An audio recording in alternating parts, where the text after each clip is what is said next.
A mother in Chicago is suspicious when she sees drama teacher Michael Thompson take her 9-year-old daughter Emma to private rehearsals 3 times a week for 2 months.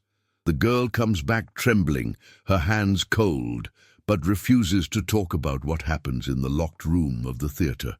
"It's just a special rehearsal for the play, Mom," Emma said in a cracking voice. When the mother finally manages to enter the room without being seen, what she discovers about the teacher's methods shakes the entire school and reveals a secret that no one imagined was hidden behind the impeccable reputation of an award-winning educator. But to understand how we got here, we need to go back a few weeks when everything seemed absolutely normal and safe in the lives of Sarah Mitchell and her daughter Emma. Sarah Mitchell was 36 years old and worked as a nurse at Northwestern Memorial Hospital, one of the largest hospitals in Chicago.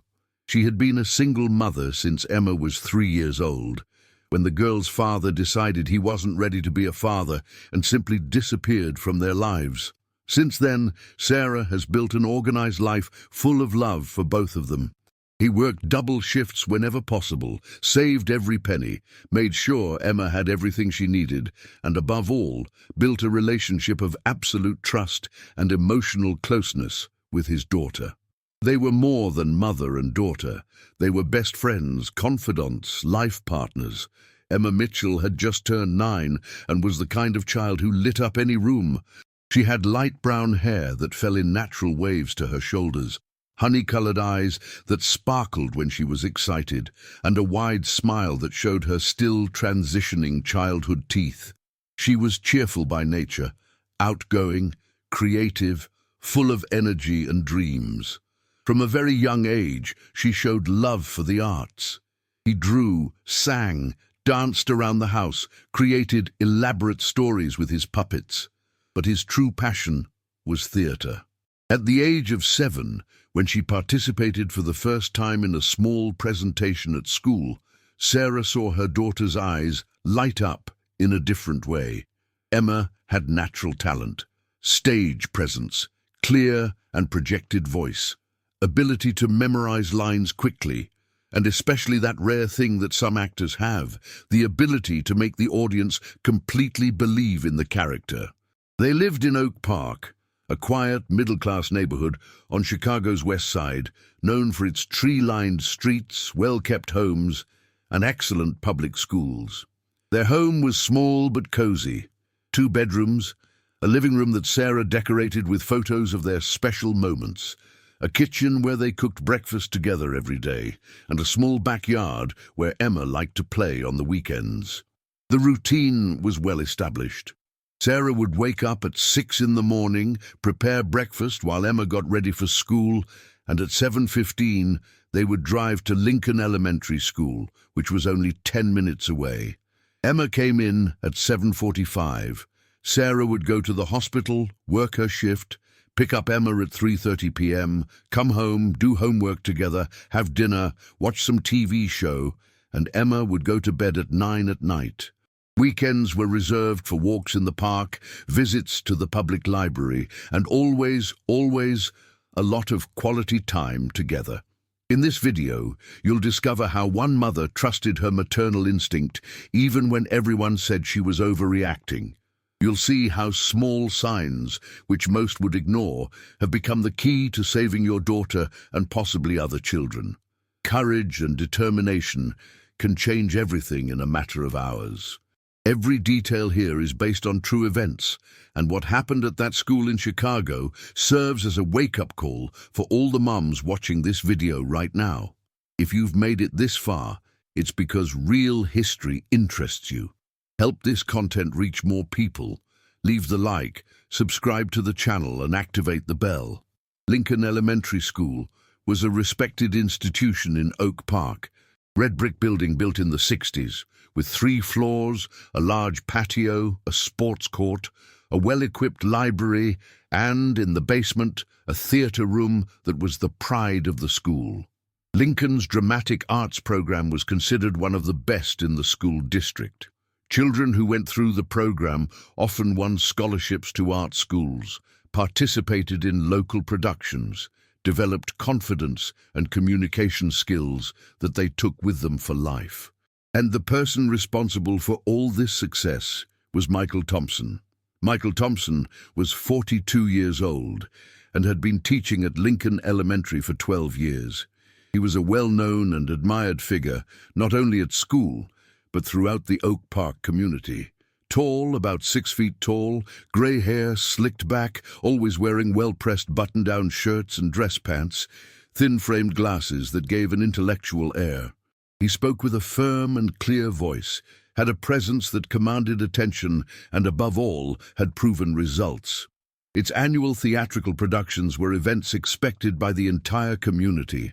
Parents filled the auditorium, teachers praised him, the school board considered him irreplaceable. Thompson had won 3 district awards for excellence in arts education. He had letters of recommendation from dozens of parents. He was frequently interviewed by the local newspaper about innovative teaching methods. In short, Michael Thompson was untouchable, unquestionable, a pillar of the educational community. Sarah knew Thompson's reputation. All the mothers knew it. When Emma entered Lincoln Elementary, Sarah was excited to know that her daughter would have access to the theatre program he led. Emma began attending regular acting classes in her 2nd year at the age of 7. I loved it.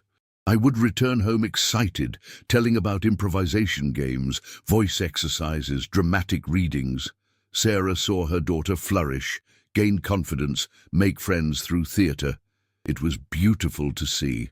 In early November of that year, Thompson announced that the annual Christmas play would be an adaptation of A Christmas Carol, the Charles Dickens classic. Auditions would be open to all students from the 3rd to the 5th year. Emma, now in her 4th year, was absolutely excited. "Mum, I'm going to be the protagonist, you'll see," she said with that childlike confidence that melts any mother's heart. Sarah smiled, hugged her daughter. "I believe in you, dear. You have talent to spare." For 2 weeks, Emma rehearsed at home. He memorized lines, practiced facial expressions in the mirror, asked Sarah to watch his performances in the living room. Sarah saw the sparkle in her daughter's eyes and felt grateful to be able to provide this opportunity, this joy, this safe environment where Emma could explore her passions. The auditions took place in the last week of November, on a Friday afternoon. Sarah picked Emma up from school at 3:30 as usual. When the girl got into the car, she was radiant, jumping with happiness. "Mommy, I did it. Mr. Thompson chose me to be the young protagonist. I'm going to have several lines. I'm going to be in almost every scene." Sarah felt her heart overflow with pride. She knew her daughter had talent, but to see that talent recognized by a respected professional like Thompson was special. She stopped the car, hugged Emma tightly. "I'm so proud of you, my love. You deserve it. He worked hard, he has talent, and now he will shine on that stage." That night, Sarah called her mother, Emma's grandmother, who lived in Milwaukee, to tell her the good news. She called 2 close friends. He posted it on social networks. Emma was in the clouds. They had dinner celebrating with Emma's favorite pizza, pepperoni with a stuffed edge. Before going to sleep, Emma hugged her mother and said, "Mommy, Mr. Thompson said I have special talent, that he will teach me advanced techniques in the extra rehearsals. I'm going to learn things that only real actors learn." Sarah kissed her daughter's forehead. "You are really special, dear, and how lucky to have such a dedicated teacher to teach you. Sleep well, my favorite actress." Sarah had no reason to be suspicious. Michael Thompson was respected, awarded, admired. The school trusted him completely. Other parents trusted it. Why would it be different? Emma was happy, excited, pursuing her dream. Everything seemed absolutely perfect. But perfection, Sarah would soon discover, sometimes hides deep cracks that no one can see until it's too late. Rehearsals for the play began in the first week of December. The presentation was scheduled for the 20th of December, so there were only 3 weeks to prepare everything. Thompson organized rehearsals on alternate days, Tuesday, Thursday, and Saturday mornings. The dress rehearsals were with the entire cast, about 25 children, and took place in the theatre room in the basement of the school. But Thompson also implemented something he called one-on-one training sessions for the main characters.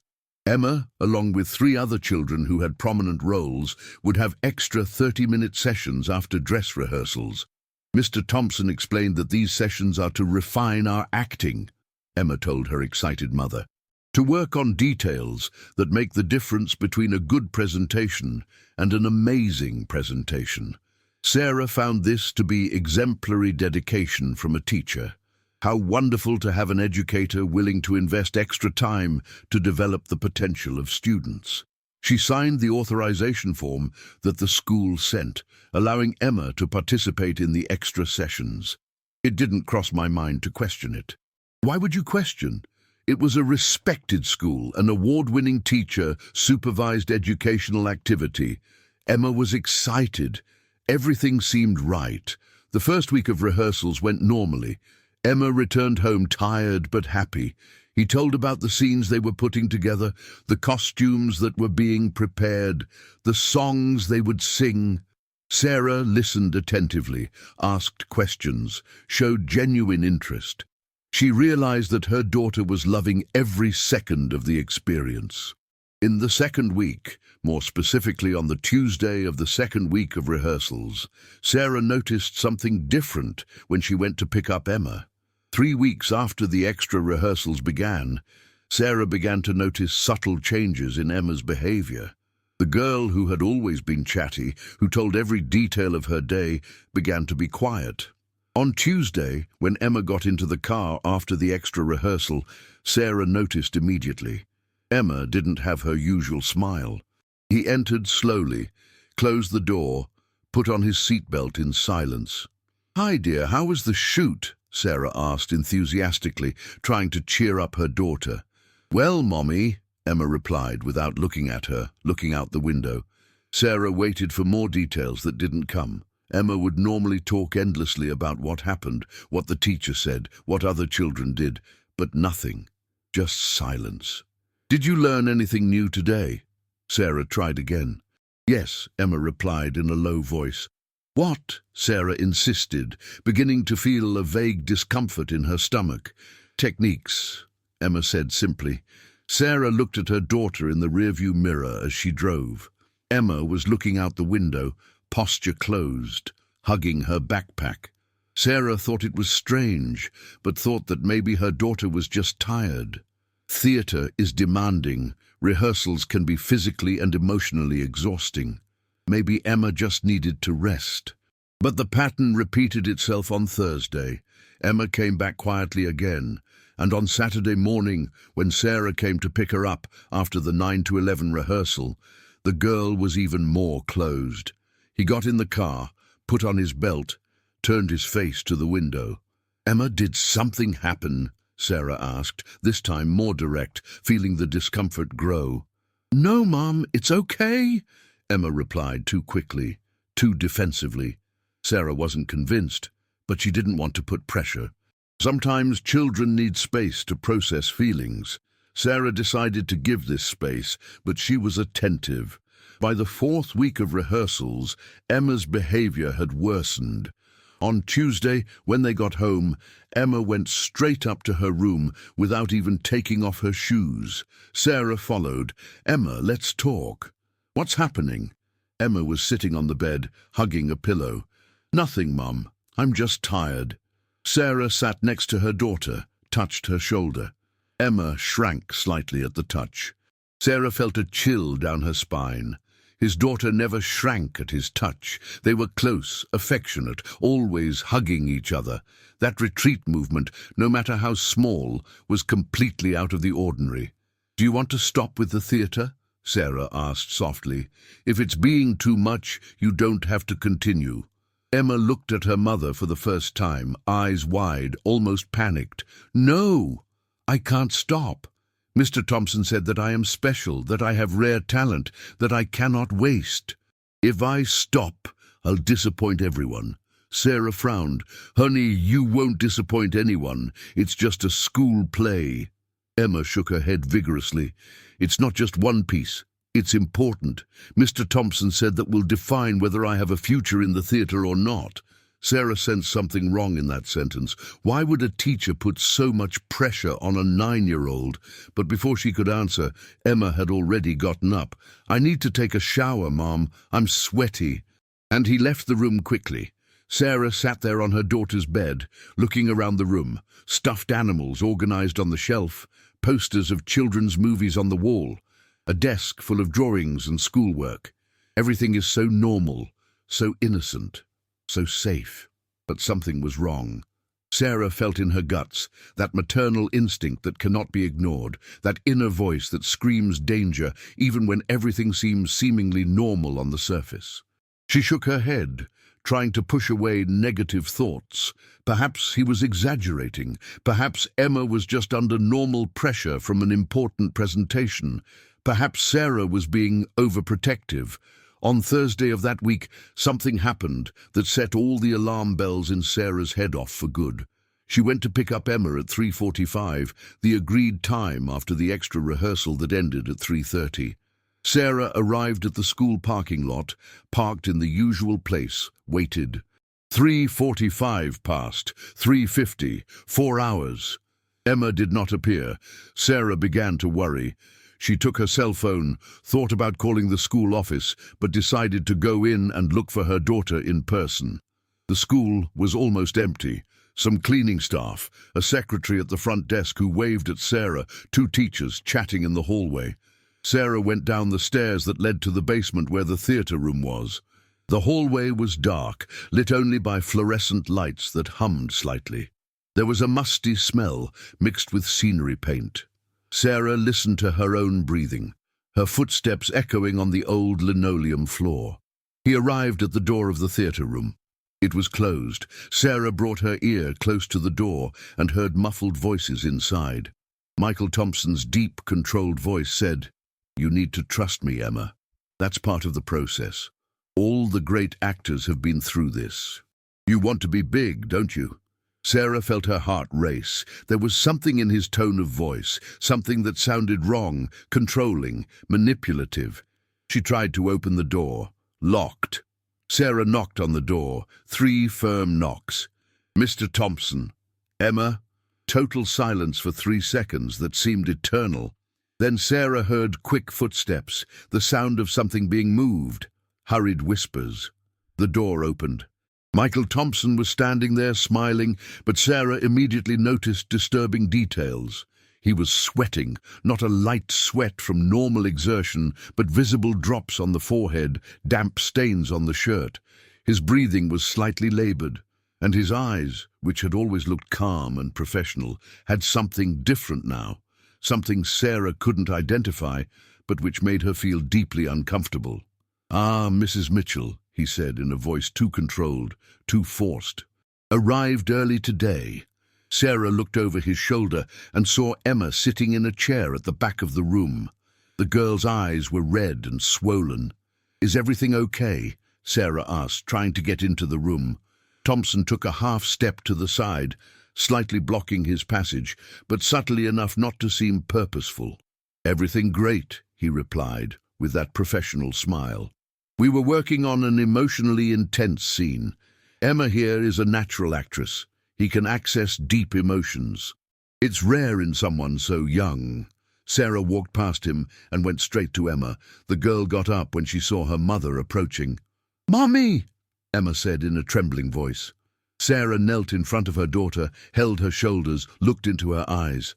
"Are you okay, baby?" Emma forced a smile that didn't reach her eyes. "Yes, Mom. I was just practicing a sad scene. That's why I cried. It's acting." Sarah looked around the room. Sets stacked on the walls, costumes hanging on racks, scripts scattered on chairs. Everything seemed normal. But there was something in the air, a tension, a discomfort. Something Sarah couldn't name but could feel clearly. She looked back at Thompson. Why was the door locked? Thompson kept smiling. Jerk to avoid interruptions during intense training sessions. Children need a controlled environment to work through deep emotions without external distractions. It is a standard pedagogical method in professional schools. Sarah didn't say anything, but she wasn't convinced either. He took Emma's hand. "Let's go home, honey." On the way home, Sarah tried to talk. "Emma, if anything is bothering you in rehearsals, you can tell me. Always." Emma looked out the window. "I know, Mom," Sarah insisted. "Is Mr. Thompson kind to you?" Emma hesitated for a split second before answering. "Yes, he is a great teacher." Sarah felt that hesitation like a punch in the stomach. But what do you say to a 9-year-old? How do you ask if something is wrong without planting ideas in her head? How do you differentiate protection from paranoia? That night, Sarah couldn't sleep. She lay in bed, staring at the ceiling, mentally reliving the scene in the theater room. Emma's red eyes, the door locked, the sweat on Thompson's face, the phrase she heard, "You need to trust me." Emma's hesitation when answering whether the teacher was kind. Every detail seemed innocent in isolation, but together they formed a pattern that made Sarah's stomach turn. At 2 in the morning she got up, went to the kitchen, had a glass of water. Have you thought about calling someone, but who? What would she say? That he had a bad feeling, that he thought it was strange for a teacher to sweat during class, that the daughter was sad but that children are sad sometimes. It would sound ridiculous. Sarah went to Emma's room. He opened the door slowly, peeked. Emma slept curled up in the fetal position, blanket pulled up to her chin, hugging her favorite teddy bear she hadn't picked up in months. Sarah entered the room silently. She sat on the edge of the bed, just watching her daughter sleep. Emma seemed so small, so fragile, so innocent. Sarah felt a surge of protective love so intense it almost hurt. His eyes fell on Emma's desk. There was the theatre notebook there, the one Emma used to write down rehearsal instructions. Sarah looked at her sleeping daughter, then at her notebook. He should not invade his daughter's privacy, but something greater than reason compelled her. She got up, took the notebook, opened it. The first few pages were normal essay notes, lines to memorize, stage markings, costume instructions. But as Sarah turned the pages, the notes became different. The middle page of the notebook had something that made Sarah feel her stomach turned. "Private rehearsal," said Emma's neat handwriting. "Special technique. Not telling anyone. It is the secret of the method." Sarah felt her hands begin to tremble. Why secrecy? Why couldn't Emma count? On the next page, more notes that chilled Sarah's blood. Mr. Thompson said that only special students learn these techniques, that if I tell you I'm not special anymore, that other people won't understand. Sarah closed the notebook, put it back on the desk exactly as it was. He went back to his room, sat on the bed, put his head in his hands. His heart beat out of balance. His hands trembled. His breath was short. Something was wrong. Deeply, terribly wrong. Maybe it was just an unconventional pedagogical method. A voice in her head was trying to rationalize. Teachers have different techniques. Maybe he really teaches methods that others don't know and asks students not to spread before the presentation. But another, louder, more urgent voice shouted, "No teacher should ask a child to keep secrets from their parents. No teacher should make children feel special conditioned by secrecy. No legitimate educational activity needs to happen behind locked doors with 9-year-olds. If this revelation is arousing in you a deep curiosity about what really happened, comment right now. I want more stories, and please leave your like on this video." Sarah decided she needed to investigate. I couldn't just ignore the signs, but it also could not act hastily without concrete evidence. Michael Thompson was a respected figure, untouchable in the community. If Sarah accused him of something without evidence, she would be seen as a crazy, overprotective, paranoid mother. It could harm Emma, cause unnecessary embarrassment, or worse, if it was wrong, it could destroy an innocent man's reputation. But if she was right, if there was really something wrong going on, each day of silence was another day of her daughter in danger. Sarah was caught between instinct and reason, between fear of being wrong and terror of being right. The following Tuesday, Sarah decided to audition. I said to Emma in the morning, "Honey, you don't have to go to the extra rehearsal today if you don't want to. We can warn Mr. Thompson that you are tired, you need rest." Emma's reaction was instant and intense. "No, I can't miss it. Mr. Thompson said that those who are absent lose the paper. I need to go, Mom, please." There was real panic in the girl's voice. Sarah was shocked by the intensity of the reaction. Emma never reacted like that about school or about things she loved. "It was okay, you can go," Sarah said quickly, hugging her daughter, who was visibly agitated. Emma calmed down, but remained tense the rest of the morning. Sarah took Emma to school at 7:45 as usual. During his work at the hospital, he could not concentrate. He made small mistakes in the paperwork, forgot to return a colleague's call, spilled coffee on his blouse. His mind was completely focused on Emma. What was happening in those rehearsals? Why was Emma so afraid of missing out? Why such an intense, almost obsessive connection with Thompson's approval? At 3 in the afternoon, Sarah made up the excuse of a family emergency, left the hospital early. He arrived at school at 3:20, 10 minutes before the extra rehearsal ended. He stayed in the car, in the parking lot, waiting, watching. 3:30 passed. Then, at 3:35, the side door of the school that gave access to the basement opened. Emma left along with 3 other children. Sarah recognized them all. Jake, a blonde 4th-grade boy, Sophia, a 5th-grade Asian girl, and Tyler, an African-American boy also in the 5th grade. All had leading roles in the play. Sarah watched the 4 children intently as they walked across the courtyard toward the parking lot where parents were waiting.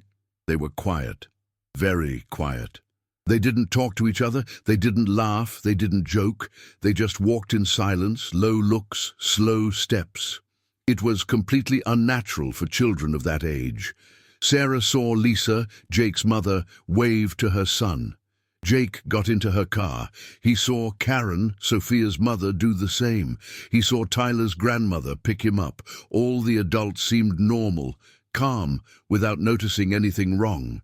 Emma walked over to Sarah's car, got in, put on her seatbelt. Sarah waited, her daughter noted.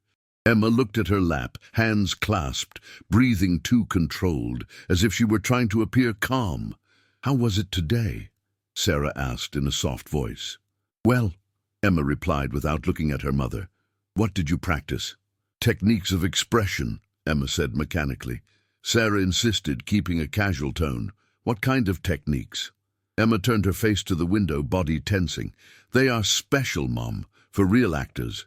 I can't explain it, you wouldn't understand." The tone was distant, almost robotic, as if it had memorized a response. Sarah felt goosebumps run down her spine. She decided to change tactics. "I saw you went out with Jake, Sophia, and Tyler. Are you friends?" Emma shrugged. "We just rehearsed together. Mr. Thompson said we shouldn't talk about the extra trials with others, not even between us outside the room." Sarah held on tight to the steering wheel, trying to control her growing anger. A teacher instructing children not to talk to each other about school activities? That didn't make any sense. No legitimate educational sense.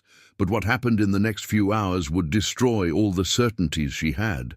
Sarah decided she needed to talk to other parents. Maybe I was seeing things where there were none. Maybe other kids were fine, happy, and only Emma was struggling with the pressure of the play. On Thursday rehearsal day, Sarah arrived early to pick up Emma and waited in the parking lot. When he saw Lisa coming to pick up Jake, he got out of the car and walked over to her. "Hi, Lisa," Sarah greeted with friendly smile. Lisa smiled back. "Hi, Sarah. How are you?" Well. Listen, can I ask you a question?" "Of course." Sarah chose words carefully. "Did you notice anything different about Jake after the extra rehearsals with Mr. Thompson began?" Lisa frowned, thoughtful. "Different how?" Sarah hesitated. "I didn't want to sound accusatory or crazy. I don't know, quieter maybe? Or not wanting to talk about the rehearsals?" Lisa shook her head. "No, Jake is loving it. He talks endlessly about Mr. Thompson, about techniques he is learning, about the play. He says he is learning a lot." Sarah felt doubt grow. Maybe it really was just Emma. Does he tell what they do in the extra rehearsals? Sarah asked. Lisa thought for a moment. Well, not in detail. He says that they are special things only for main actors, but he doesn't seem bothered. He is happy. At that moment, Karen arrived to pick up Sophia. Sarah took advantage of it. Karen, can I ask you something? Karen joined them. Of course. How is Sophia doing with the extra rehearsals? Karen smiled. Sophia is loving it. She gets excited on extra rehearsal days. It says that Mr. Thompson is teaching secrets of great actors. Sarah felt something tighten in her chest. Does it tell what they do specifically? Karen shook her head. Not much. He says he can't spoil the surprise of the play by telling all the methods beforehand, but he's happy, so I don't worry. Sarah took a deep breath, decided to be more direct. Don't you think it's strange that the door is locked during extra rehearsals? Lisa and Karen looked at each other. Lisa answered first. Mr. Thompson explained this in parent conferences. It locks to avoid distractions, so kids can concentrate fully without interruptions. It makes sense, Karen agreed. And he's a professional, Sarah. He has 12 years of impeccable work at school. He won awards. If there was something wrong, other parents would have noticed it sooner. The director oversees everything. The school trusts him completely. Sarah suddenly felt isolated, as if she was crazy, seeing ghosts where there were none. Perhaps he was even exaggerating. Perhaps Emma was just more sensitive than other children. Perhaps Sarah was projecting her own fears onto the situation. She forced a smile. You're right. I was just being overprotective. Lisa patted Sarah's arm friendly. It's normal for a mother, but you can relax. Mr. Thompson takes good care of the children. Karen nodded in agreement. Children are in good hands. But Sarah couldn't relax. He couldn't ignore the trembling in Emma's hands, the constant red eyes, the palpable fear of missing an essay, the secret words written in the notebook. Other mothers saw no problem, but Sarah knew her daughter better than anyone. And her daughter was different, fundamentally different. It wasn't just pressure or fatigue. It was something deeper, more disturbing, something that made Emma cringe at the touch, avoid eye contact, wake up in the middle of the night with nightmares she refused to describe. If you're here so far, it's because this story is stirring you. What follows will show the exact moment when everything changed. Therefore, at the end of this video, we will reveal the complete outcome with details that few know. Stay with me until the end. Sarah made up her mind. I would take a closer look. On Saturday morning rehearsal day, Sarah told Emma that she needed to go shopping while she was at school, but that she would come back to pick her up at 11 when rehearsal was over. Emma waved, distracted. Sarah took her at 8:45. The rehearsal began at 9. Sarah pretended to leave, but parked the car 2 streets later and walked back. He entered the school discreetly through the main entrance. The reception desk was not there. It was Saturday, and the school was operating in a reduced scheme. Sarah went downstairs to the basement, heart pounding. The hallway was silent. Sarah approached the door of the theatre room, walked lightly so as not to make noise. The door was closed, but not completely locked this time. There was a small crack. Sarah positioned herself where she could not be seen, just listening.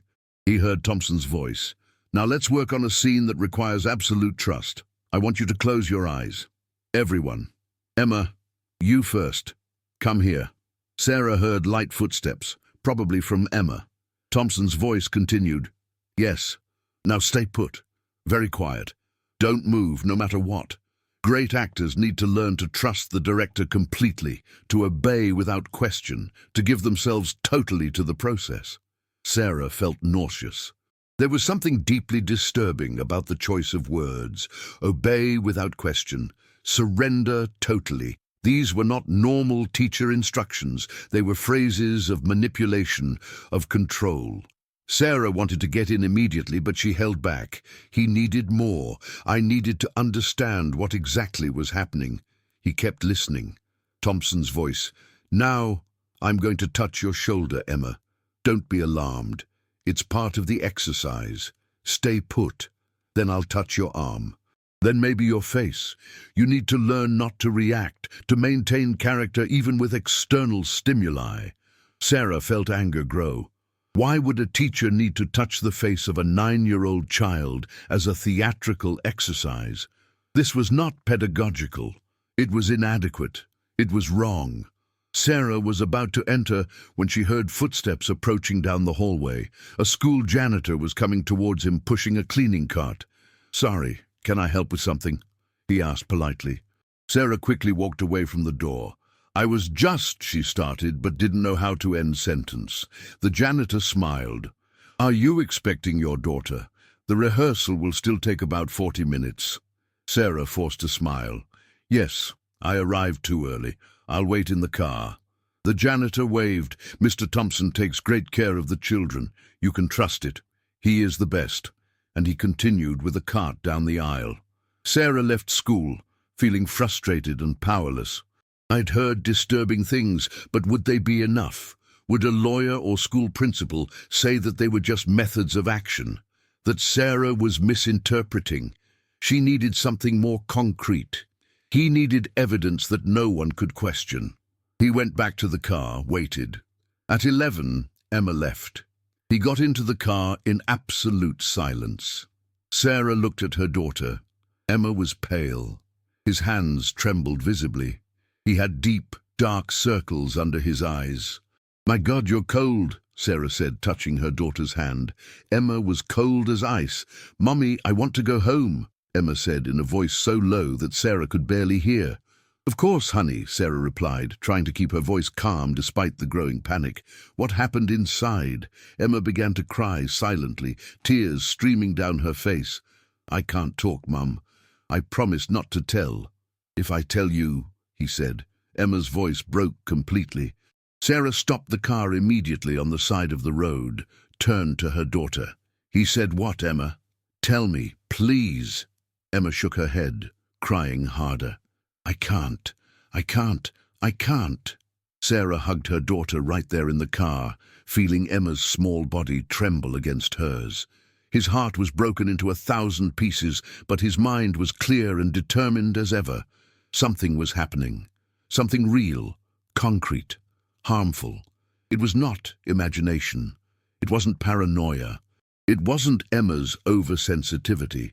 It was wrong, possibly criminal, and it was happening right under everyone's eyes in a school respected by an award-winning teacher who everyone considered untouchable. And Sarah knew in that moment, with absolute certainty, that she needed to act. I needed to find out the truth. She needed to protect her daughter. It didn't matter if no one believed her. It didn't matter if it was against a respected teacher. It didn't matter if everyone called her crazy. Emma needed her. And Sarah wasn't going to fail. If this story is already changing the way you see maternal protection, like, subscribe and activate the bell in this video so that this message reaches other mothers.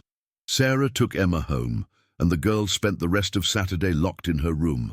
I didn't want to have lunch. I didn't want dinner. He just slept, woke up, cried softly, slept again. Sarah sat outside the room, listening to her daughter's muffled sobs through the door, feeling completely helpless. As a mother, her job was to protect. But how to protect when you didn't fully understand the threat? How to act when each authority said that everything was fine? How to trust instinct when the whole world said it was wrong? That night, after Emma finally fell asleep from exhaustion, Sarah went to her room, grabbed her laptop, and began researching. Entered signs of emotional abuse in children. The first page he opened had a detailed checklist. Sarah read each item, heart sinking deeper with each line. Sudden change in behavior, Emma had. Avoiding eye contact with adults or parents, Emma had. Frequent nightmares. Emma had woken up 3 times this week in the middle of the night, inexplicably afraid of a specific person or place. Emma was terrified of missing rehearsals. Secrets she refuses to share. Emma kept repeating she couldn't tell. Progressive social isolation. Emma had stopped playing with friends in the neighborhood. Physical reactions, such as shaking or cold hands. Emma had constantly. Behavioral regression, like going back to sleep with a baby toy. Emma was hugging teddy bears she hadn't used in years. Sarah told it mentally. Emma had 7 out of 9 signs on the list. The website said, if a child consistently has 3 or more moles, seek professional help immediately. Sarah felt waves of panic and anger alternate. Panic because maybe her daughter was suffering something serious. Anger because Sarah had sensed something was wrong and it took so long to act. She continued reading. Another site explained specific signs of manipulation by authority figures. Requests for secrecy presented as a special privilege were there. Thompson would tell Emma that she was special and couldn't tell others. Isolating the child from other sources of support, Thompson instructed children not to talk to each other. Creating emotional dependence through conditional praise. Thompson said that Emma was talented, but only if she followed his instructions. Implicit punishments for disobedience or revelation. Emma was afraid of losing paper if she spoke or was absent. Sarah closed her laptop, put her hands on her face. It wasn't paranoia. I wasn't imagining it.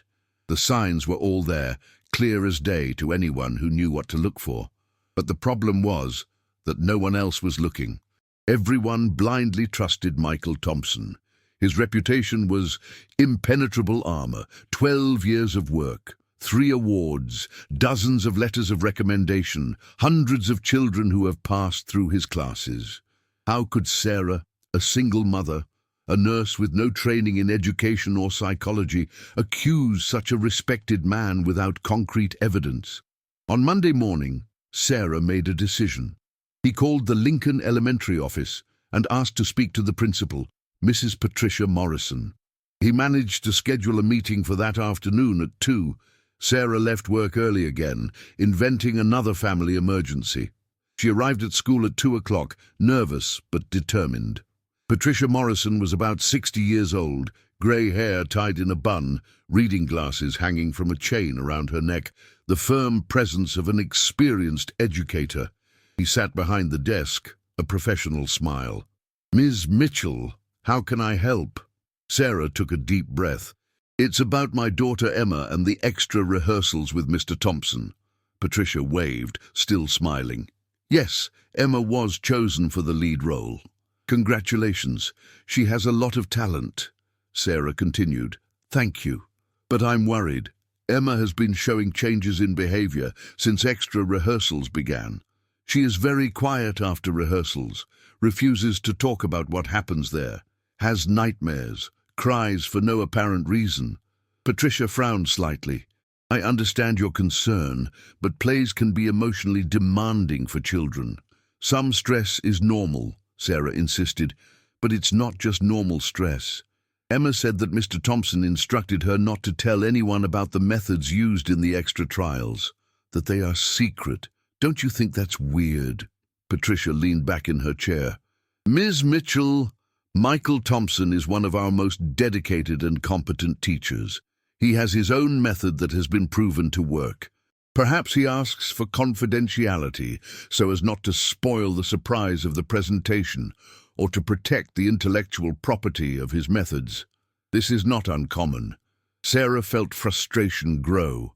But why does the door need to be locked? Why does he need to touch children's faces as exercise? Patricia raised her eyebrows. Touch the face. Sarah, theater exercises often involve physical contact.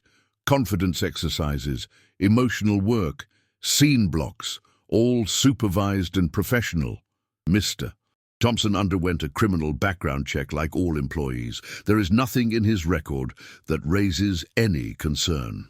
Sarah felt like she was screaming into the void. Perhaps Emma is simply too sensitive for the theater, Patricia suggested in a tone that made it clear that she considered the conversation closed. Maybe it's best for her not to participate in the play if it's causing her so much stress. Sarah felt as if she had been slapped in the face. The suggestion was not to investigate Thompson, it was to take Emma out of the play, blame the victim, protect the school's star teacher. Mrs. Morrison, with all due respect, I don't think the problem is my daughter. I think we need to take a closer look at Mr. Thompson's methods. Patricia sighed, taking off her glasses.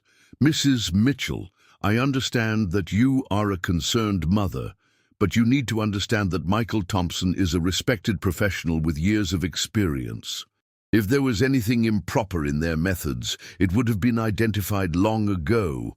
We have protocols, supervision, checks. The school would not allow anything inappropriate. Sarah realized she was hitting a brick wall. Thompson's reputation was impenetrable armor. Nobody wanted to question it. Nobody wanted to investigate. It was easier, more convenient, to say that Sarah was exaggerating, that Emma was too sensitive, that mothers sometimes see problems where there are none. Sarah stood up, feeling defeat, but also something stronger growing inside her. Determination, controlled anger, absolute certainty that she needed to protect her daughter, with or without the support of the school. "Thank you for your time, Mrs. Morrison," Sarah said in a cold voice. "I'll make my own arrangements." Patricia frowned. "Ms. Mitchell, I hope you don't do anything rash that could damage the reputation of a dedicated educator without hard evidence. This could have serious legal consequences for you." Sarah grabbed the door handle, turned around. "What if something is really happening to my daughter and I don't do anything? What are the consequences of this?"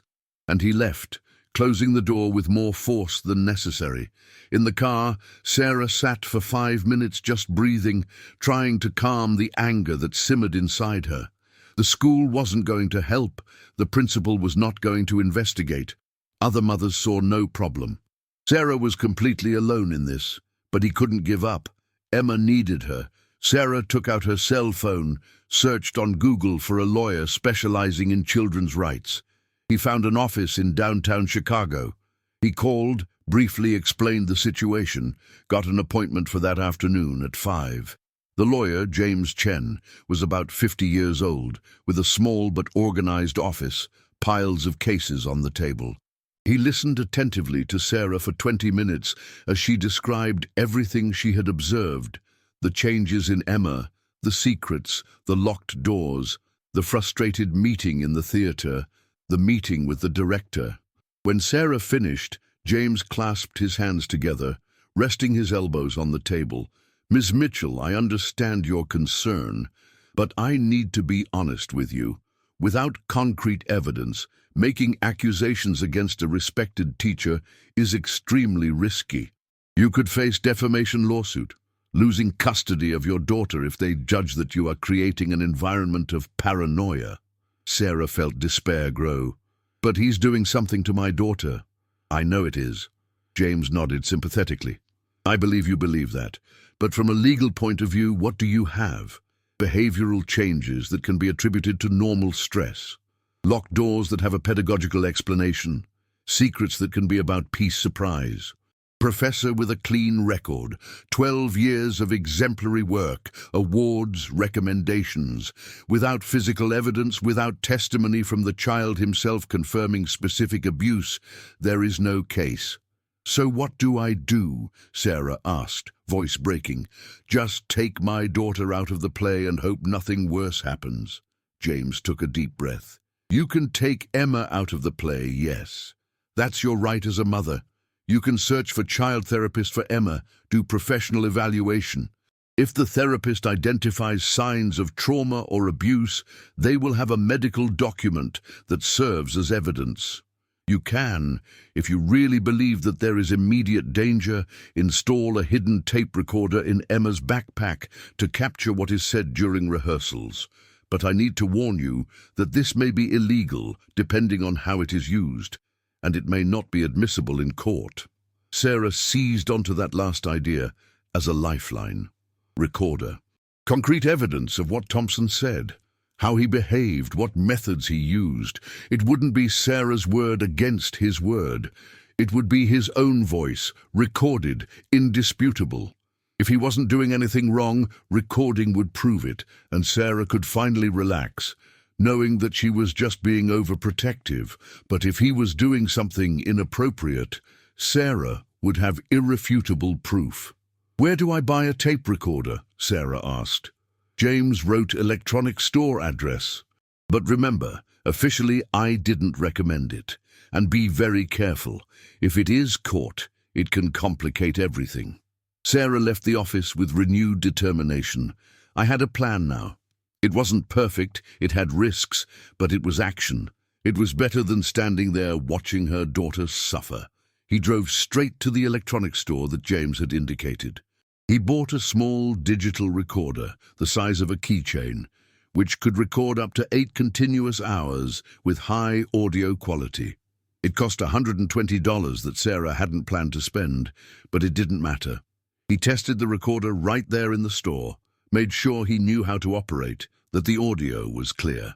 He arrived home at 7 in the evening. Emma was in the living room watching TV, but without really paying attention, looking lost, hugging the pillow. Sarah sat next to her daughter. "We need to talk, dear." Emma turned off the TV, turned to her mother.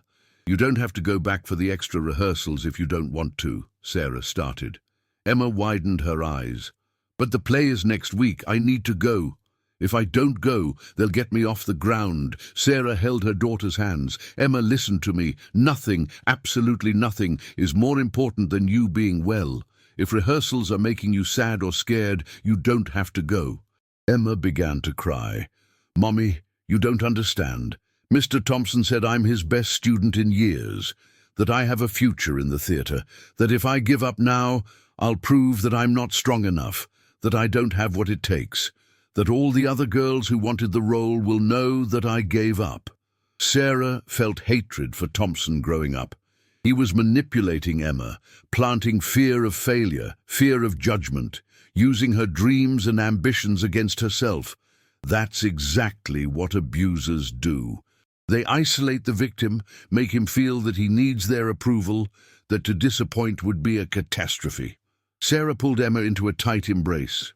"You're not giving up on anything. You are the strongest and bravest child I know, but I need you to tell me, in your own words, what exactly happens in the extra rehearsals, what Mr. Thompson does and says." Emma stiffened in her embrace. "I already said they are special exercises." Sarah pushed her daughter away slightly to look into her eyes. "Emma Mitchell, you've always been honest with me. He always told me everything.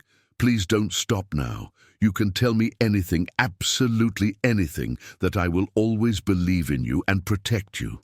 Emma took a deep breath, tears flowing. He began with a trembling voice. "He does exercises where we have to stand still with our eyes closed. He says that it is to trust him completely. Then it touches our face, our shoulders, our arms. It stays very close, whispering in our ear. He says that actors need to learn not to be afraid of contact, of proximity, that this is part of the job. But I get scared, Mom." Sarah felt nauseous. "What's more?" Emma sobbed. "He says that we are special, chosen, that other children do not understand what we do, that if we tell our parents, they will find it strange because they are not from the theatre. They will take us out of the play, they will end our dreams. So we can't count. It's our secret, our special connection." Sarah was trembling with anger but kept a calm voice. "Emma, nothing he's doing is normal or right. Teachers should not ask for secrets from students. They should not touch children in a way that makes them uncomfortable. They should not isolate you by saying that others will not understand. All of this is wrong, and I'm going to make it stop." Emma looked at her mother with a mixture of fear and hope. "But he will say that I am lying, that I'm a child imagining things. No one will believe me. He is an important teacher. I'm just a kid." Sarah held her daughter's face with both hands. "I believe in you, and I'm going to make everyone believe, but I need your help. I need you to go to one more rehearsal, just one more, and record what he says and does." Emma shook her head vigorously. "No, I don't want to go back there." Sarah knew she was asking for something difficult, perhaps even cruel, but she needed evidence. "I know you're afraid. But if we can get a record of what he does, the police will be able to do something. Other children will be safe. You'll save not only yourself, but maybe Jake, Sophia, Tyler, and who knows how many other kids." Emma wiped away her tears. "Will you be out there?" Sarah nodded. "I'll be fine outside. If you get too scared, you can leave. You can call me. But if he can stay and record..." We will have the proof we need." Emma took a deep breath, that childlike courage that breaks a mother's heart. "All right, I'll do it. But Mom, what if he finds out? What if he does something worse?" Sarah hugged her daughter tightly. "I won't let anything bad happen to you. I promise in my life." That night, Sarah barely slept. She lay looking at the ceiling, planning every detail of the next day. Thursday was extra rehearsal day. Sarah would call the hospital saying she was sick, she couldn't work. I would test the recorder multiple times to ensure perfect operation. I would put it in Emma's backpack, hidden in the bottom, triggered before Emma entered the school.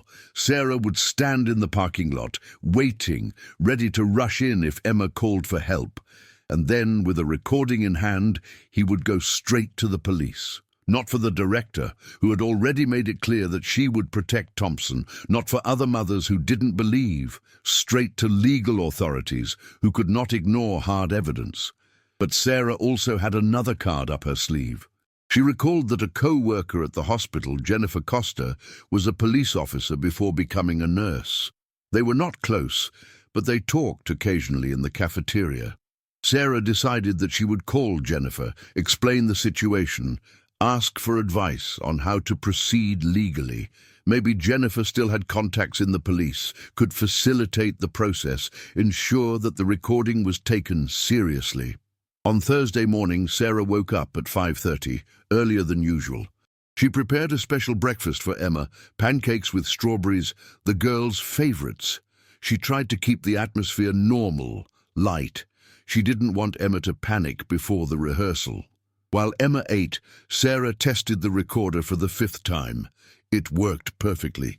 Clear audio, full battery, empty memory ready to record. "Mom," Emma called from the kitchen. "I'm scared." Sarah went to her, knelt next to the chair. "I know, honey, but you are the bravest girl I know. And I'll be 3 minutes away the whole time. If you feel like you can't take it, you can leave. I'm not going to fight. I'm not going to be disappointed. Your safety is all that matters." Emma nodded, swallowing hard. "After that, it's over. After that, I never need to see Mr. Thompson again," Sarah assured her. "Never again, I promise." At 7:15, Sarah took Emma to school. On the way, he called Jennifer. He quickly explained the situation, that Emma was going to record the rehearsal, that Sarah needed to know what to do next. Jennifer, who had the firm and practical voice of someone who has seen it all in years as a police officer, was direct. "If you get compromising recording, don't go home. Go straight to the nearest police station. Ask to speak with a child crime detective. I'm going to call my former partner, Dave Mitchell. He still works in the special unit. I'll let you know that you're going to show up. They will take it seriously." Sarah felt relief. Having contact with the police, someone who would already be waiting for her, who would take the case seriously from the beginning, was more than she expected. "Thank you, Jennifer. I don't know how to thank you," Jennifer replied. "Protect your daughter. That's enough thanks. And Sarah, if it's real what you suspect, you're doing the right thing. Maternal instinct is rarely wrong." Sarah arrived at Lincoln Elementary at 7:40. He parked, took Emma's backpack, opened the inside pocket, put on the recorder, activated it to start recording. He closed the zipper, found that nothing was visible. He handed Emma a backpack. "Remember, leave your backpack close during the shoot, as close to it as possible." Emma waved, took her backpack, took a deep breath. "I can do it, Mom." Sarah kissed her daughter's forehead. "I know you can. I love you more than anything in this world." Emma got out of the car, walked towards the entrance of the school. Sarah watched her until she disappeared through the door.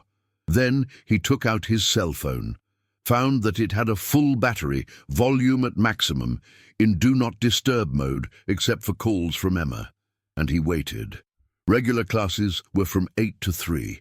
The extra rehearsal began at 3:15 and ended at 3:45. Sarah had 6.5 hours of waiting ahead of her. He tried to read a book he had brought, but he couldn't concentrate. The words danced on the page without making sense. He tried to listen to the podcast, but turned it off after 5 minutes. He couldn't think of anything but Emma. What was happening inside that school? What recorder was capturing? Are they just unconventional but legitimate pedagogical methods? Or would it be confirmation of Sarah's worst fears? And Emma, how was she feeling? Would she be able to spend the whole day at school, knowing that in the afternoon she would have to face Thompson again? At 10 in the morning, Sarah couldn't stand to stay in the car anymore. He left, walked around the neighborhood, bought coffee at a nearby coffee shop, went back to his car. At noon, he ate a sandwich that he had brought, but that tasted like cardboard. 2 in the afternoon, he went to the bathroom of a nearby gas station. At 2:45, he returned to the school parking lot, parked in the space with the best view of the side door that gave access to the basement where the theater room was. 3 hours. The bell rang. Sarah saw children start to leave, parents arriving to pick up children. Normal movement at the end of the school day. But Emma did not leave. I was staying for the extra rehearsal. 3:15. Sarah knew that rehearsal was beginning. Her heart was beating so hard that it seemed to want to come out of her chest. Hands were sweating, mouth was dry. 3:20, 3:30. Every minute was eternity.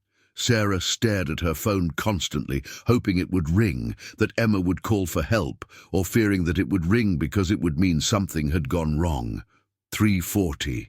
Sarah expected Emma to leave in 5 minutes when rehearsal was over, but 3:45 passed. 3:50. Sarah started to get really worried. Why wasn't Emma leaving? 4 hours. Sarah was about to get out of the car and enter the school when her cell phone rang. It was Emma. "Mommy," the girl's voice was a desperate whisper, laden with tears. "Please get me out of here. I'm in the bathroom. I can't stay here anymore."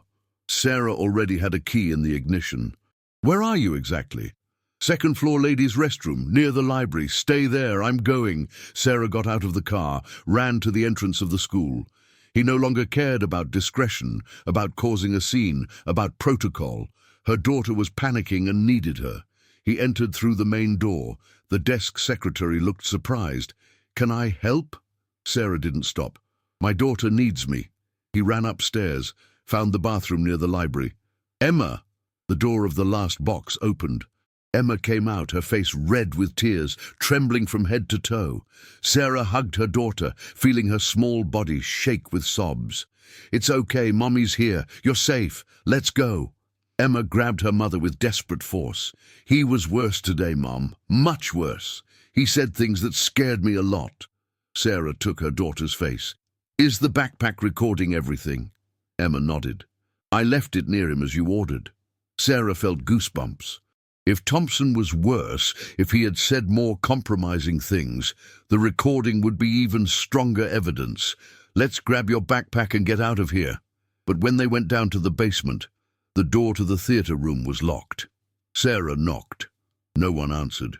He hit harder. "Mr. Thompson, I need to get my daughter's backpack." Silence. Sarah tried the doorknob. Locked.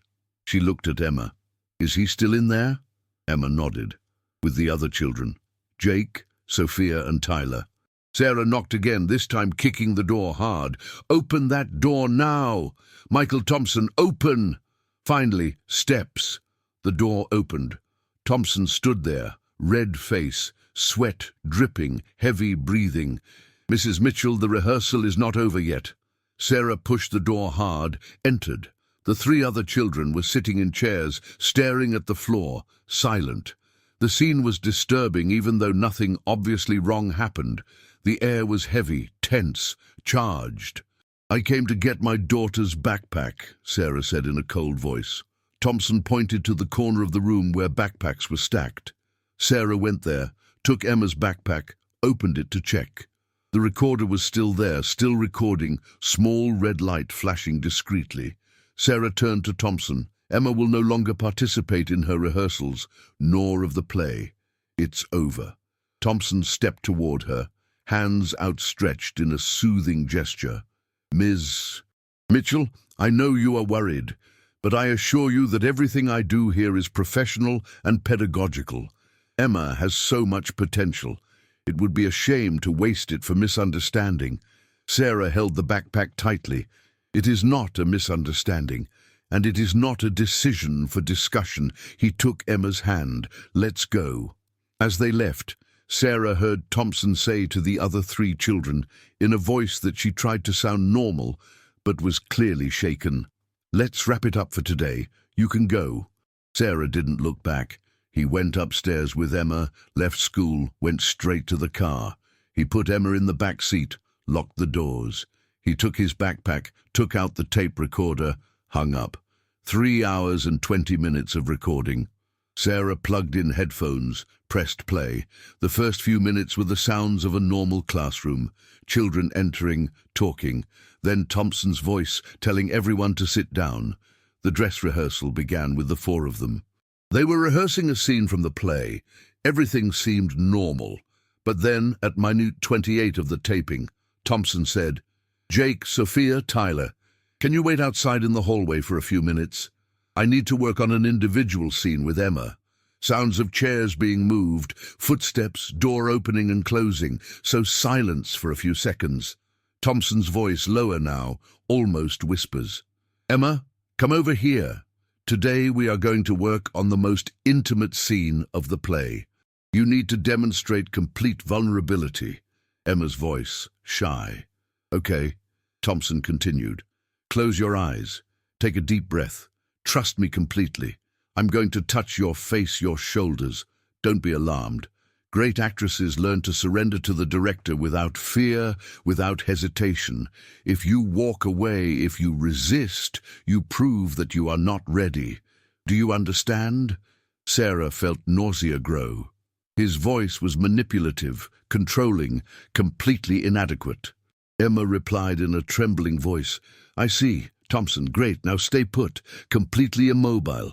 You are a professional actress. You can control your reactions. No matter what you feel, no matter how uncomfortable you are, you don't move. Prove that you are strong. Prove that you are special." Sarah pressed, "Stop." I couldn't hear any more. Not now. Not with Emma in the back seat of the car listening to her reminisce about the trauma. Sarah turned to daughter. "Emma, you were so brave. So brave. Now let's go to the police. Let's make it end for good." Emma nodded, wiping away tears. "Is he going to jail?" Sarah didn't want to make promises she couldn't keep, but she also wanted to give her daughter hope. "If what's on this recording is what I think it is, yes, he will answer for what he did. If you're here, it's because this story deserves to be heard. I believe that what comes next will surprise you even more. Don't leave this video before you find out how it all ended." Sarah drove straight to the Oak Park Central Police Station. He parked, took Emma by the hand, got in. The reception was busy. Several uniformed police officers, people waiting to file a police report, phones ringing. Sarah approached the counter. "I need to talk to Detective Dave Mitchell. Jennifer Costa called earlier to let me know that I would come." The receptionist checked the computer, picked up the phone, made a quick call. "It already goes down. You can sit down." Sarah and Emma sat in hard plastic chairs in the waiting area. Emma was clinging to her mother's arm, looking around nervously. I had never been to a police station. Everything was scary for a 9-year-old. 3 minutes later, a man of about 45 years old, dark hair with grey strands at the temples, jeans and a dress shirt, badge hanging around his neck, approached. "Mrs. Mitchell?"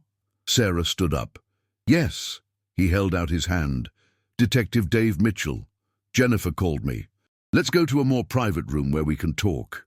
They followed the detective down the corridor, entered a small interrogation room with a table, 4 chairs, a mirror that Sarah suspected was one of those that you can see from one side only. Dave closed the door, sat across the table. Sarah and Emma sat side by side. Dave looked at Emma with a gentle expression. "Hi, Emma. I know that this can be scary, being at a police station, talking to the police, but you did nothing wrong. I'm here to help, you can rest assured." Emma nodded slightly, still clinging to her mother's arm. Dave turned his attention to Sarah. "Jennifer gave me basic summary. Drama teacher, inappropriate behavior. You recorded a rehearsal today. Can you tell me from the beginning?" Sarah took a deep breath and told her everything. From Emma being cast in the lead role, The changes in behavior, the signs of trauma, the locked doors, the secrets, the conversation with Emma the night before, the decision to shoot, today's rehearsal, Emma calling in a panic, the recording. As he spoke, Dave took notes in small blocks, asking occasional questions to clarify details. When Sarah finished, Dave said, "Can I listen to the recording?" Sarah handed over the tape recorder. Dave plugged into the laptop that was on the table, put on headphones, pressed play. Sarah watched his face as she listened. He saw his brows furrow, jaw clench, expression getting progressively darker. He jumped to different parts of the recording, listening to specific snippets. After 10 minutes, he took off his headphones. "That's very strong evidence, Ms. Mitchell. What is recorded here is at least highly inappropriate conduct, possibly psychological abuse, and depending on legal interpretation, may constitute harassment of a minor." Dave looked at Emma. "Emma, I know it's hard, but I need you to tell me, in your own words, what happened today in that shoot." Emma looked at her mother. Sarah nodded encouragingly. "You can talk, dear. Dave is on the good side. It's here to protect you." Emma started slowly, voice low. "Mr. Thompson ordered the other children to leave. It was just me and him. He told me to close my eyes and stay still. He said he was going to touch me so I could learn not to be afraid. He touched my face, ran his hand through my hair, held my shoulders. He stood very close, whispering that I needed to trust him completely, that if I told anyone, I would prove that I wasn't strong enough, that great actresses go through difficult things and don't complain." Emma stopped, tears beginning to fall. "I was very scared, but he said he couldn't move, that if I moved or left I would lose the role, and everyone would know that I gave up." Dave nodded gently. "You were very brave in telling that, Emma. And did he touch anywhere else besides his face, hair and shoulders?" Emma shook her head. "No, but he got very close. I felt his breath on my neck. It was scary." Dave wrote more notes. "Did this happen other times in previous rehearsals?" Emma nodded. "Every time. He always sent the other children out and did exercises with us separately, with each one. Jake, Sophia, Tyler. They all went through the same exercises." Dave leaned back in his chair, looking at Sarah. "We will need to talk to the other 3 children and their parents. This establishes a pattern of behavior, not an isolated case. I will start a formal investigation immediately. We need a formal statement from you and Emma, which I will now reap. Then I'm going to send a team to school to interrogate Thompson and seize any relevant material, his notebooks, computer, rehearsal records." Sarah felt such intense relief that she almost burst into tears. "Will he be arrested?" Dave chose words carefully. "We will detain him for questioning. Depending on what he says, the evidence we find, and the statements of the other victims, we will decide on formal charges. But based on what I heard on that recording and what Emma told me, there is enough basis to at least immediately remove him from any contact with children." Sarah nodded, holding Emma's hand. "That's all I want, that he can no longer do this to any child." For the next 40 minutes, Dave collected detailed formal statements from Sarah and Emma, recording everything in audio and video. He asked specific questions about dates, times, what exactly was said and done, how many times it happened. Emma was brave, answered all the questions despite the obvious discomfort. When they were done, Dave turned off the camera. "You can go home now. I will keep in touch, informing about the progression of the investigation. Emma will need psychological support. I have a list of therapists who specialize in childhood trauma if you need recommendation." Sarah thanked her, took the list that Dave offered. They left the police station at 6:30 in the afternoon. It had been the longest and most emotionally exhausting day of Sarah's life. In the car, Emma finally let all the tension out. He cried copiously, sobbing, releasing months of pent-up fear and anguish. Sarah stopped the car in the supermarket parking lot, climbed into the back seat, hugged her daughter, let her cry as much as she needed. "It's over, my love. You're safe. He will never come near you again. Never again." That night at home, Sarah prepared Emma's favorite dinner, homemade macaroni and cheese. They watched a light and funny children's movie, trying to bring normality back. Emma slept in Sarah's bed that night, needing her mother's physical presence to feel safe. Sarah stayed up most of the night, watching her daughter sleep, silently thanking her for trusting instinct, for acting, for protecting her child. On Friday morning, Sarah's phone rang at 8 o'clock. It was Dave.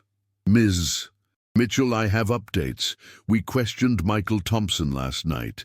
Initially, he denied everything, saying that they were legitimate pedagogical methods. But when we presented the recording, he was visibly shaken.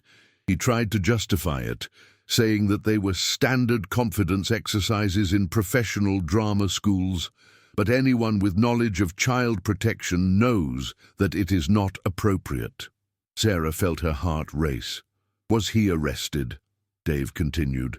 "He was remanded in custody while the investigation continues. More importantly, we were able to contact Jake's parents, Sophia and Tyler. The three families agreed to bring the children to testify. We talked to them last night and this morning. They all confirmed going through the same thing as Emma: inappropriate touching exercises, requests for secrecy, psychological manipulation using theatrical dreams of theatrical theirs against them. Jake even revealed that Thompson took photos of him during an exercise, said it was for an actor's portfolio. But photos were in uncomfortable poses. We got a search warrant, seized Thompson's computer and cell phone. Forensic team is now analyzing." Sarah felt a wave of validation. I wasn't crazy. I wasn't exaggerating. His suspicions were real, and other children had suffered the same. Dave continued. "The school principal is in a state of shock. He said he never suspected anything, that Thompson had impeccable records, but we are expanding investigation. Let's review all the students who have gone through his theater program in the last 12 years. There may be more victims who never revealed." Sarah took a deep breath. What now? Now, Thompson faces multiple charges of inappropriate conduct with minors, psychological abuse, and possibly other charges depending on what we find on his computer. Custody hearing is Monday. The prosecution will ask that he be held in preventive detention until trial. With 4 confirmed victims, recorded evidence, and established history, it is very likely that he will be arrested. Sarah felt tears of relief. "Thank you, detective, for believing, for acting fast, for taking it seriously," Dave replied. "You've done the hard part, Miss Mitchell." He trusted his instinct, protected his daughter, got evidence. Many mothers ignore signs, deny it, or are afraid to act. You saved not only Emma, but probably other children who would have been future victims. Sarah hung up and sat quietly for minutes, processing it all. It was real. It was happening. Justice was being done. On Monday, Sarah received a call from Jennifer saying Thompson was denied custody. He would be imprisoned, awaiting trial. Lincoln Elementary School issued a statement to all parents, informing Thompson of Thompson's arrest, offering psychological support to any child who had gone through his drama program, asking anyone with additional information to contact authorities. The statement caused an earthquake in the community of Oak Park, shocked incredulous parents. How could this happen right under their noses? Jake's mom, Lisa, called Sarah crying. "I'm so sorry. You tried to warn me, and I ignored you. Said you were exaggerating. Jake suffered, and I didn't notice. I'm a terrible mother." Sarah, who had no resentment at all, only understanding, replied gently, "You're not a bad mother. He was manipulative, had years of practice hiding who he really was. No one wanted to believe that a respected teacher could do something like that. But now we know, and our children are safe." Karen, Sophia's mother, also called. "I wanted to thank you." Sophia finally told everything that happened. She said she was afraid to speak out because Thompson said no one would believe her. But when she heard that you had exposed him, that Emma had the courage to speak up, Sophia found courage too. "You started this. He saved our daughters." Sarah replied in a choked voice. "We saved our daughters together. Now we need to make sure they recover." The four families, Sarah, Lisa, Karen, and Tyler's grandmother, formed an informal support group. They met weekly, sharing experiences, therapy strategies, and offering emotional support. The children, Emma, Jake, Sophia, and Tyler, also began to reconnect, this time without the weight of secrecy. They talked openly about what they went through, processed together, began to heal together. This story is not for everyone. If you are here, it is because you want to know the truth behind the facts. Are you ready for the final reveal? Emma began therapy with Dr. Rachel Foster, a child psychologist who specializes in trauma. The first sessions were difficult. Emma had frequent nightmares, fear of grown men, anxiety about going back to school. But with consistent professional follow-up, with Sarah's unconditional love, with the support of the other children who went through the same, Emma slowly began to improve. After 2 months, the nightmares subsided. After 4 months, she was able to return to school, transferred to another room where the new art teacher, a 50-year-old woman named Mrs. Helen Wright, conducted a completely redesigned theatre program with strict child protection protocols. Sarah asked for partial leave from the hospital so she could be more present for Emma. He reduced it to part-time shifts, ensuring that he was home when Emma left school, available for conversations, for hugs, to simply be there. Financially, it was difficult, but Sarah didn't care. Money could be recovered. Time with a traumatized daughter, emotional security, healing process. This was priceless. In April, 6 months after Thompson's arrest, a meeting was held at the police station. Dave called the 4 families. "The investigation is complete," he said. "We found additional evidence in Thompson's computer. Inappropriate photos of multiple children over the years. Correspondence with other adults with similar interests. We expanded the investigation and identified 6 more victims from recent years who had not been revealed. With a total of 10 confirmed victims, digital evidence, recordings, testimonies, the case against him is solid. Trial is scheduled for June." Sarah asked what they expected as a sentence. Dave replied, "Prosecutors are seeking 8 years in federal prison on multiple counts of psychological abuse, misconduct with minors, production of inappropriate material of minors. With the seriousness of the charges, the number of victims, and evident premeditation, it is likely that he will get a sentence close to the maximum. In addition, he will have permanent registration as a sex offender. He will not be able to work with children ever again. He will have residential restrictions for the rest of his life." The families left that meeting with a mixture of relief and sadness. Relief because justice was being done. Sadness because 10 children had a childhood stained by that man, but also growing determination to turn pain into purpose, tragedy into positive change. Sarah started a Facebook page called Vigilant Mothers Chicago. It shared her and Emma's story, obviously protecting identities and personal details, but offering a list of red flags that other mothers should look out for, resources on how to talk to children about appropriate versus inappropriate contact, information on how to report suspicions to the authorities. The page grew rapidly. 3 months later, he had 5,000 followers. 6 months, 10,000. A year after it began, 15,000 mothers followed, shared, commented on their own experiences. Sarah was invited to speak at schools in Oak Park and surrounding neighborhoods about child protection, the importance of trusting maternal instinct, how to identify psychological manipulation in authority figures. Lisa, Karen, and Tyler's grandmother often accompanied her. They became local activists, pushing for policy changes in public schools. And changes happened. Lincoln Elementary School, ravaged by the scandal and determined to make sure nothing like this ever happened again, implemented strict new rules. Never again locked doors during activities with children, always 2 adults present in any individual session with student. security cameras installed in all classrooms, including theatre rooms, mandatory annual training for all employees on identifying and preventing child abuse, anonymous reporting channel for students to report inappropriate behavior, stricter background checks for new hires. These changes spread. The Oak Park School District has adopted similar policies in all of its schools. Other districts in Chicago took note and implemented their own versions. The Thompson case has become a case study in education programs about how predators can operate hidden in positions of trust, how reputation can be used as a shield, how important it is to create an environment where children feel safe to report adults who make them feel uncomfortable. In June, Michael Thompson's trial lasted 2 weeks. Sarah, Lisa, Karen, and Tyler's grandmother were present every day.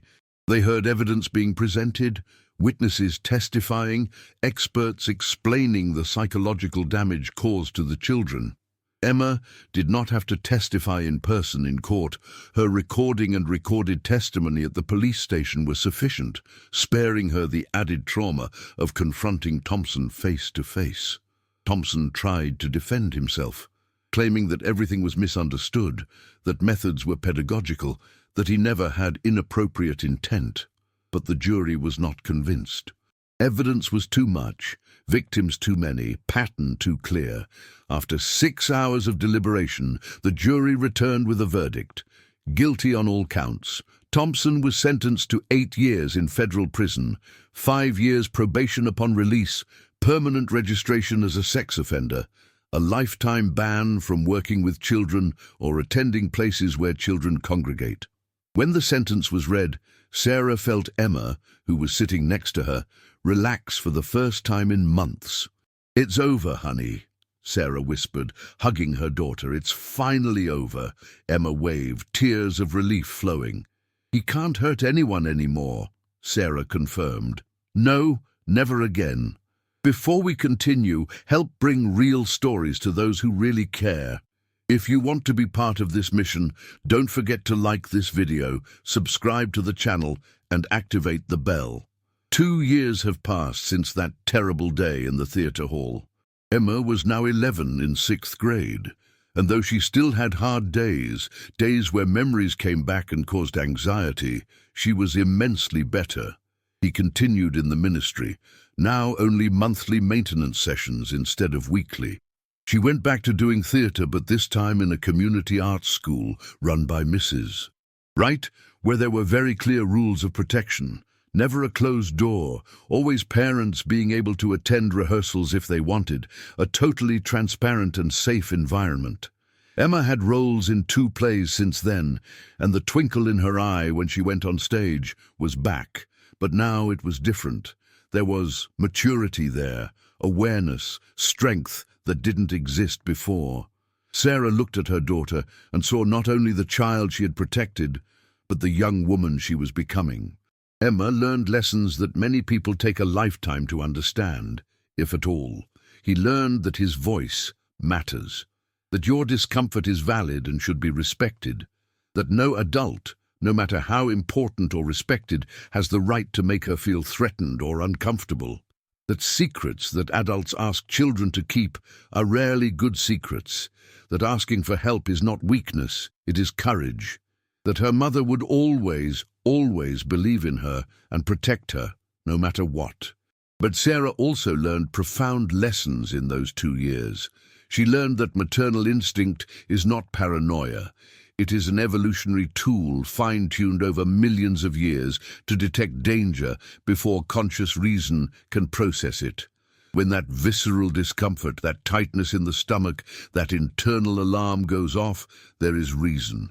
It may not be immediately clear, it may not be logically articulable, but it is there. And ignoring this instinct so as not to seem exaggerated, so as not to cause problems, so as not to question authority, is dangerous. Sarah almost made that mistake. He almost let the outside voices, the principal, the other mothers, Thompson's reputation, drown out his inner voice. But he didn't, and that decision saved his daughter. Sarah also learned about isolation that victims and victim advocates face. When you are the only person seeing danger, when everyone says you are wrong, when a respected figure is accused, the social pressure to silence is immense. It is easier to doubt oneself than to face the entire community. But ease does not protect children. Courage protects, persistence protects, refusal to be silenced protects. And Sarah learned about the importance of hard evidence. Maternal instinct detects danger, but the legal system requires proof. That recording that Sarah made, as uncomfortable as it was to expose Emma once again, was the difference between case being taken seriously immediately and case being ignored or minimized. Without that recording, without Thompson's own voice saying manipulative and inappropriate words, perhaps nothing would have happened. Perhaps Sarah had been labeled a hysterical mother. Perhaps Thompson continued teaching. Abusing Sarah and Emma's story is not unique. It happens in schools, churches, sports clubs, anywhere adults have access to children and positions of authority. Predators seek exactly these positions. They intentionally build impeccable reputations as armor against suspicion. They choose professions where they are respected, where questioning them seems absurd, and then they use that authority, that respect, to manipulate, to control, to abuse. They trust that no one will believe a child against their word. They trust that parents will doubt their own instincts. They trust in the silence that shame and fear create. But when mothers like Sarah refuse to be silenced, when they trust their instincts over reputations, when they persist, even though they are called exaggerated, crazy, paranoid, predator, armor cracks. Light comes in, truth emerges, children are saved. Not only the child of the mother who acts, but all the other children who would have been future victims. Lisa often told Sarah in the support group meetings they had held over the past 2 years, if you hadn't acted, Jake would still be hurting today. I never would have noticed. She was completely blind. You opened my eyes, saved my son. Karen echoed similar sentiments about Sophia. Tyler's grandmother, a 70-year-old woman who had raised her grandson after his parents died in an accident, said with tears in her eyes, I failed to protect Tyler because I trusted the system, the school, the teachers. I thought that with all my life experience, I would know how to detect danger. But it was you, young and working double shifts and raising a daughter alone, who saw what I missed. It taught me that we are never too old to learn about protection. The 4 families, united by tragedy but turning pain into purpose, created an impact that spread far beyond their own lives.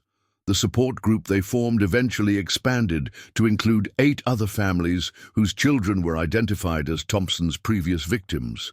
Together, these 12 families have become a powerful collective voice pushing for systemic change. They spoke at school board meetings. They wrote letters to state legislators. They were interviewed by local newspapers. His message was clear and consistent. Schools need better protocols to protect children, and parents need to be empowered to question authority when instinct tells them something is wrong. And changes happened. Real, measurable, long-lasting. Not just at Lincoln Elementary, but throughout the Oak Park School District and eventually in neighboring districts. New policies were implemented based directly on the Thompson case. Policies that may seem obvious in retrospect, but that didn't exist before. Doors never locked during activities with students. Always 2 adults present in individual situations with children. Security cameras in classrooms with footage reviewed regularly. Mandatory training for teachers and staff on appropriate boundaries, signs of abuse, and how to report suspicions. Anonymous reporting channel where students can report behavior that makes them feel uncomfortable without fear of retaliation. But perhaps more important than politics was cultural change. Parents in Oak Park now talked openly about child protection. It was no longer a taboo subject.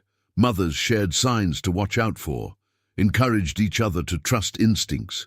created a support network where questioning authority was seen not as hysteria but as responsible surveillance. Sarah had started something bigger than herself. He had started a movement. The Vigilant Mothers Chicago page that Sarah created has grown beyond her most optimistic expectations. It started as a personal outlet, a place to process her experience and maybe help some other moms. But it resonated deeply. Moms from all over Chicago, and eventually from other cities and states, found the page. They shared their own stories, some from when they were children and had no voice to tell, others about their own children, others about suspicions they had but didn't know how to act. Sarah personally responded to hundreds of messages in the first few months. Eventually, she recruited Lisa, Karen, and other mums from the support group to help moderate and respond. They created practical resources that mothers could use, checklist of warning signs in children, step-by-step guide on how to talk to your child about appropriate versus inappropriate contact without scaring them, list of questions to ask before dropping child off at any program, school, activity, information on how to report suspicions to the correct authorities, letter templates to send to schools asking for implementation of protection policies, network of advocates and child therapists willing to work with families in situations of abuse. Sarah became a sought-after speaker. Schools all over Chicago invited her to speak at parent meetings, teacher trainings, student assemblies. She told Emma's story, obviously with her daughter's permission and protecting very personal details, but sharing essential lessons. He talked about the importance of trusting the maternal instinct, about signs he observed in Emma, about how other people have downplayed their concerns, about the courage needed to act against a respected figure, on the importance of concrete evidence, about the recovery and healing process. At the end of each lecture, Sarah always ended with the same appeal. If you take only one thing from this conversation, let it be this: believe in your children. As a child, she says that something is wrong, that someone makes her feel uncomfortable. Believe me. Do not minimize it. Do not ignore it. Don't say you're imagining things. Investigate. Protect. Be their voice until they have a voice strong enough to protect themselves. And trust your maternal instincts. You know your children better than anyone. If something seems wrong, it's probably wrong. Don't let fear of seeming exaggerated to prevent you from protecting your children. I'd rather be called overprotective and have a secure daughter than be considered a reasonable mother and have a traumatized daughter. Emma, now 11 years old and matured by experience, also began to use her voice. She participated in an abuse prevention program at her new school, where older students talked to younger people about safety. Emma, with permission and support from the therapist and Sarah, shared a story adapted to the audience's age. He didn't go into traumatic details, but he talked about the importance of telling trusted adults when someone makes you feel awkward or uncomfortable, about how it is not your mistake if an adult acts inappropriately, about how to tell is not to snitch, it is to protect oneself and other children. The young students listened to Emma with attention that they rarely gave to adults. It was one of them, a child who went through something bad but survived, who was fine now, who was proof that telling works, that reporting is worth it. Several teachers reported that after Emma spoke, multiple children came to reveal worrying situations they were keeping. An 8-year-old boy revealed that an older neighbor asked him to keep strange secrets. A 10-year-old girl said that a soccer coach touched her shoulders in a way that made her uncomfortable. In these cases, parents were notified, investigations initiated, children protected. Emma literally saved children with her courage to speak publicly. Sarah watched her daughter in these moments with almost painful pride. Emma had taken trauma and turned it into strength. He had taken pain and turned it into protection for others. She was an activist at the age of 11. It was a survivor who refused to be defined by victimization. It was inspiration, Michael Thompson, meanwhile, was in federal prison 200 miles from Chicago. He was serving an 8-year sentence, of which he had already served 2. When eligible for parole in 6 years, he would have severe restrictions. Registration as a sex offender meant that he could not live near schools, parks, any place where children congregated. I could not work in any capacity that involved minors. He would be monitored for life. His career was destroyed. His reputation was shattered. Their freedom severely permanently limited. But more important than Thompson's punishment was the protection of future children. He would never again be in a position where he could abuse trust and authority to manipulate vulnerable children. And his case served as a warning to others who might have similar intentions. Communities were vigilant now. Parents were attentive. Children were being taught about appropriate boundaries. Protection systems were in place. Sarah Mitchell and Emma's story doesn't have a perfectly happy ending because trauma doesn't completely disappear. Emma still had scars, even if not visible. He still had difficult days. It still needed continued support. But he had healing, justice, security, and the ability to turn experience into strength that helped others. This, Sarah learned, is the best one can hope for after trauma. Not complete elimination of pain, but integration of experience in a way that doesn't define you, but informs who you become. Sarah often reflected on the journey of the last 2 years, about how the decision to trust instinct when everyone said it was wrong changed everything, about the courage needed to persist when isolated and discredited, about transforming victims into survivors, from trauma into advocacy, from silence into a powerful voice of change, and about a simple but profound fact: mothers protect. It is a primordial instinct that precedes language, culture, society. It is an evolutionary force engraved in the bones. And when allowed to flourish without being stifled by social pressure to be reasonable, not to cause trouble, to blindly respect authority, that maternal instinct is formidable power that can change worlds, save lives, transform societies. Sarah Mitchell was an ordinary heroine, which was exactly why her story had so much power. She had no special resources, no special training, no special skills. She was a single mother working double shifts, tired, doing the best she could with limited resources, but he had fierce love for his daughter and the courage to act when instinct screamed danger. And that was enough. It was more than enough. That was all. For any mom watching this video and feeling that familiar discomfort in the stomach about situation involving her child, this is your sign. Don't ignore it. Don't minimize it. Don't expect to be absolutely sure, because absolute certainty only comes later, when sometimes it's too late. Act based on instinct. Investigate. Ask. Protect.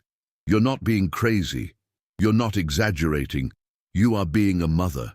And being a mother sometimes means being inconvenient, causing problems, questioning authority, risking looking ridiculous. It's worth it.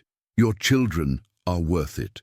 Lincoln Elementary School now has a memorial in the main hallway. It doesn't mention Thompson or what happened directly, but it's dedicated to the courage to speak out, the importance of protecting the vulnerable, and the value of community listening to its children. Emma passed by every day during the last year she attended school before moving.